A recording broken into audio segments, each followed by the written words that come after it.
السلام علیکم، کیسے ہیں آپ سب؟ میں امید کرتی ہوں کہ آپ سب بالکل ٹھیک ہوں گے۔ الحمدللہ میں بھی بالکل ٹھیک ہوں۔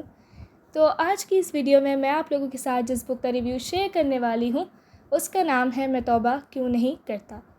تو یہ کتاب ان لوگوں کے لیے ہے جو کہ اللہ تعالیٰ سے مغفرت طلب کرنا چاہتے ہیں اور جو اپنے دین اور اللہ تعالیٰ کے اور بھی قریب ہونا چاہتے ہیں۔ تو اس بک کا سب سے مین اور امپورٹنٹ پوائنٹ یہ ہے کہ اللہ تعالیٰ ہمیشہ جب بھی آپ اللہ تعالیٰ سے سچے دل سے توبہ کریں گے نا تو اللہ آپ کو ہمیشہ معاف کر دے گا۔ اس کے علاوہ جب ہم گناہ کرتے چلے جاتے ہیں تو ہمارا دل سخت ہوتا چلا جاتا ہے۔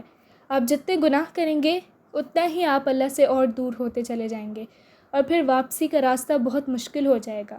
اس لیے ہمیں چاہیے کہ ہم جتنا جلدی ہو سکے توبہ کر لیں اور اللہ تعالیٰ کے قریب ہو جائیں۔ جتنا آپ جلدی اللہ تعالیٰ کے پاس لوٹ کر جاؤ گے نا اللہ اتنے جلدی آپ کو قبول کر لیں گے اور آپ کے سارے گناہ معاف فرما دیں گے۔ اس کے علاوہ ہم سوچتے ہیں کہ ہم بہت سے گناہ کر بیٹھے ہیں، ہم روز کوئی نہ کوئی گناہ کرتے ہیں اور نماز بھی نہیں پڑھتے اور نہ قرآن پڑھتے ہیں تو اللہ تو ہمیں بالکل بھی معاف نہیں کریں گے۔ یہ سوچنا بہت ہی غلط ہے کیونکہ اللہ تعالیٰ کی رحمت بے نیاز ہوتی ہے۔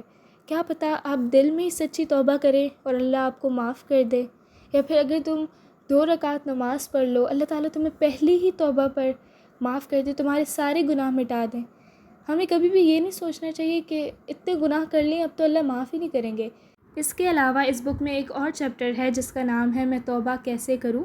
تو وہاں پہ فل ڈیٹیلز دی گئی ہیں کہ آپ کس طرح توبہ کریں اور آپ کس طرح اللہ تعالیٰ کے نزدیک ہو سکتے ہیں اور آپ کو کن چیزوں سے بچنا چاہیے اور کن چیزوں پر عمل کرنا چاہیے۔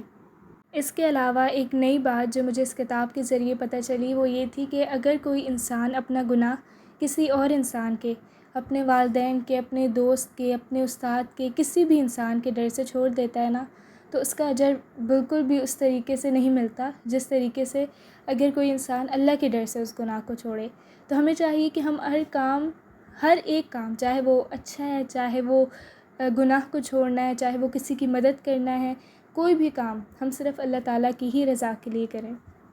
تو اب بات کرتے ہیں اس کتاب کے بارے میں کہ کیا آپ کو یہ کتاب پڑھنی چاہیے؟ تو جی ضرور آپ اس کتاب کو پڑھیں۔ میں یہ کتاب آپ سب کو ریکمینڈ کروں گی تاکہ آپ توبہ کی اہمیت اور فضیلت جان سکیں اور اللہ تعالیٰ کے اور قریب ہو سکیں۔